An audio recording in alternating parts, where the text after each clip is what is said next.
Good morning all of you. आज की class में आप सभी का स्वागत है। आज की क्लास में हम कैपेसिटिव ट्रांसड्यूसर के बारे में देखेंगे कि कैपेसिटिव ट्रांसड्यूसर या जिसे हम संधारित्र ट्रांसड्यूसर कहते हैं वो क्या है, किस प्रिंसिपल पे काम करता है, उसके बारे में आज की क्लास में हम देखेंगे।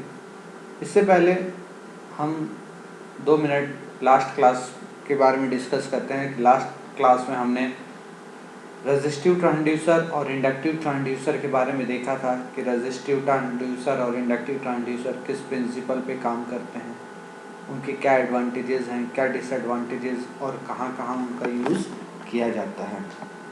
तो यहाँ पे जो ट्रांसड्यूसर है, मैंने आपको पहले ही बताया था कि अलग अलग प्रिंसिपल्स पे काम करते हैं। किसी के रेजिस्टिव प्रिंसिपल हैं, किसी के इंडक्टिव और यहाँ पर कैपेसिटिव। तो आज की क्लास में हम यही देखेंगे कि जो कैपेसिटिव ट्रांसड्यूसर हैं वो क्या हैं, किस प्रकार से वर्क करते हैं। तो आज की क्लास हम स्टार्ट करते हैं। हमारा टॉपिक है आज कैपेसिटिव ट्रांसड्यूसर, जिसे हम कहेंगे संधारित्र ट्रांसड्यूसर। तो संधारित्र ट्रांसड्यूसर जो होता है वो क्या होता है, संधारित्र जैसे आप सभी जानते हो कैपेसिटर क्या होता है। कैपेसिटर जो होते हैं वो 2 पैरेलल प्लेट्स होते हैं जिनके बीच में क्या होता है, एक डाइलेक्ट्रिक मीडियम भरा होता है। यहाँ भी जो कैपेसिटिव ट्रांसड्यूसर है उसमें भी 2 समानांतर धातु की प्लेटें होती हैं जो हवा के रूप में ढाकता हुआ सामग्री द्वारा अलग होती है। मतलब इसके बीच में क्या है, आपका एयर है या वैक्यूम फॉर्म है। तो हम संधारित्र के जो समीकरण हैं, जो हम जानते हैं कि कैपेसिटर का जो फॉर्मूला है, कैपेसिटर को हम C से शो करते हैं और इसका यूनिट फैराड होता है। तो C इज टू क्या है, एप्सिलॉन A अपॉन D, जहाँ पर C किसको डिनोट कर रहा है, कैपेसिटेंस इन फैराड संधारित्र को बता रहा है। एप्सिलॉन जो है परमिटिविटी ऑफ डाइलेक्ट्रिक की उन पैरेलल प्लेट्स, 2 प्लेट के बीच में जो भी हम मटेरियल रखें उसकी परमिटिविटी कैसी है, वो एब्सोल्यूट है या नॉट रिलेटिव है। ठीक है। ए जो है वो क्या बता रहा है, एरिया ऑफ प्लेट को डिनोट कर रहा है, ठीक है, स्क्वायर मीटर के फॉर्म में। और जो डी है वो उन 2 प्लेट के बीच के डिस्टेंस को, दूरी को बता रहा है। ठीक। तो यहाँ पर जो कैपेसिटर का एक जनरल इक्वेशन है जिसे हम जनरली देखते हैं कि C is equals to epsilon A upon D। तो यहाँ पर एक सामान्य कैपेसिटर में 2 प्लेट के बीच की दूरी तय की जाती है, लेकिन कैपेसिटेंस ट्रांसड्यूसर में कैपेसिटेंस परिवर्तनशील होता है। ठीक है। जनरली हम जो कैपेसिटर देखते हैं उसमें क्या होता है कि किसी भी कैपेसिटर में जो 2 डिफरेंट प्लेट्स होती हैं उनको एक फिक्स डिस्टेंस पर फिक्स किया जाता है, लेकिन कैपेसिटिव ट्रांसड्यूसर में जो उनके कैपेसिटेंस है वो क्या होता है, कंटिन्यूअस चेंज होते हैं, परिवर्तनशील होता है।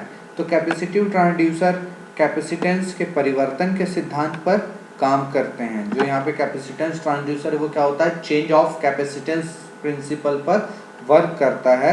तो संधारित्र के समाई द्वारा बदला जा सकता है। मतलब यहाँ पर हम जो कैपेसिटेंस है उसकी वैल्यू को हम किसके द्वारा बदल सकते हैं, या तो पहला अतिव्यापी क्षेत्र में परिवर्तन के द्वारा। ठीक है। मतलब capacitance change with change in plates overlap, मतलब जो प्लेट एक दूसरे को ओवरलैपिंग करते हैं उनमें परिवर्तन के द्वारा हम कैपेसिटेंस को बदल सकते हैं। दूसरा capacitance change with change in distance, मतलब उनके बीच की दूरी को बढ़ाकर या घटाकर भी हम कैपेसिटेंस की वैल्यू को चेंज कर सकते हैं। और तीसरा है संधारित्र प्लेट के बीच ढाकता हुआ निरंतर में परिवर्तन के द्वारा।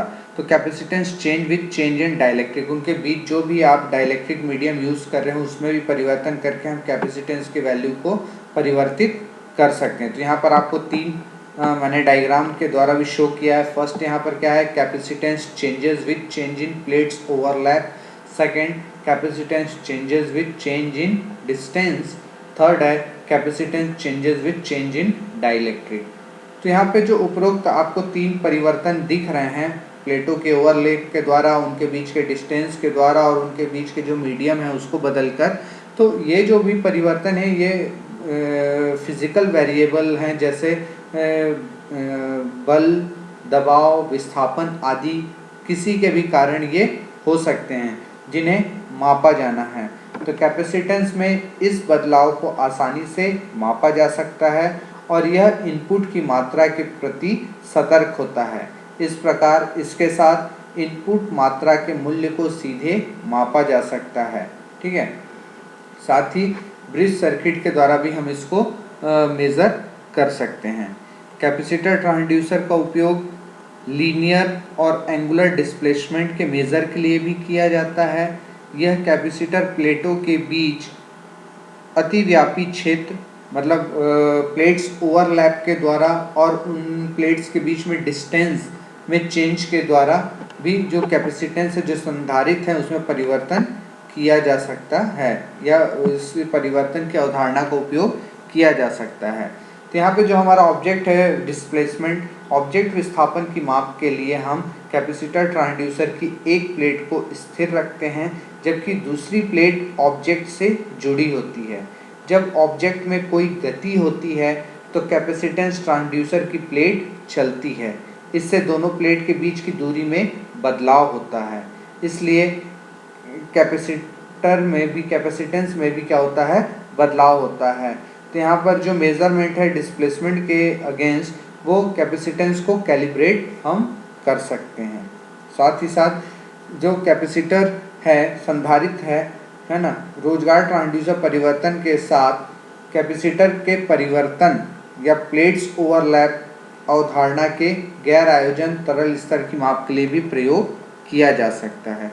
कैपेसिटिव ट्रांसड्यूसर टोक के माप में उपयोग की जाने वाली दो प्लेटों के अतिव्यापी क्षेत्र में परिवर्तन को भी नियोजित करते हैं। इस सिद्धांत का उपयोग टॉर्क मीटर में किया जाता है। ठीक है, तो यहाँ पर जो तीन चीज़ें हैं जिनमें बदलाव, उन तीनों सिद्धांत के आधार पर हम कैपेसिटर में परिवर्तन के द्वारा ऑब्जेक्ट को मेज़र कर सकते हैं। क्लियर है। अब है हमारा संधारित्र ट्रांसड्यूसर के लाभ। कैपेसिटर ट्रांसड्यूसर के क्या एडवांटेजेस हैं? तो पहला, यह स्थैतिक और गतिशील, मतलब स्टैटिक और डायनेमिक मेजरमेंट दोनों के लिए एक सटीक फ्रीक्वेंसी रिस्पॉन्स जनरेट करता है। दूसरा, उन्हें संचालित करने के लिए छोटे बलों की आवश्यकता होती है। तीसरा, लोड प्रभाव उच्च इनपुट प्रतिबाधा के कारण न्यूनतम है। चौथा, अत्यंत संवेदनशील उपकरण होता है। पांचवा, उन्हें संचालित करने के लिए छोटी शक्ति की आवश्यकता होती है। छठवां, यह उन अनुप्रयोगों में उपयोगी है जहां पर आपके जो चुंबकीय क्षेत्र इंडक्टिव ट्रांसड्यूसर को प्रभावित करते हैं। ठीक, साथ ही साथ कैपेसिटर ट्रांसड्यूसर के जो डिसएडवांटेजेस हैं, पहला कि जो कैपेसिटेंस उत्पन्न हो सकती है, इसलिए ट्रांसड्यूसर के धातु भागों को एक दूसरे से अछूता होना चाहिए। दूसरा, उच्च स्तर तक तापमान में वृद्धि या कमी डिवाइस की सटीकता को बदल देगी। तीसरा है, ट्रांसड्यूसर को जोड़ने वाले लीड्स संकेतों में त्रुटियों या विरूपण का ये कारण बनते हैं। तो हमने देखा कि कैपेसिटर ट्रांसड्यूसर क्या होता है, ये किस प्रिंसिपल पर काम करता है और इसके क्या एडवांटेज और डिसएडवांटेज हैं। ठीक है, होप सो आपको मैंने जो चीज़ें बताई वो सभी चीज़ें समझ में आई होंगी। यदि कोई प्रॉब्लम हो तो आप उससे पूछ सकते हैं। क्लियर है सभी को?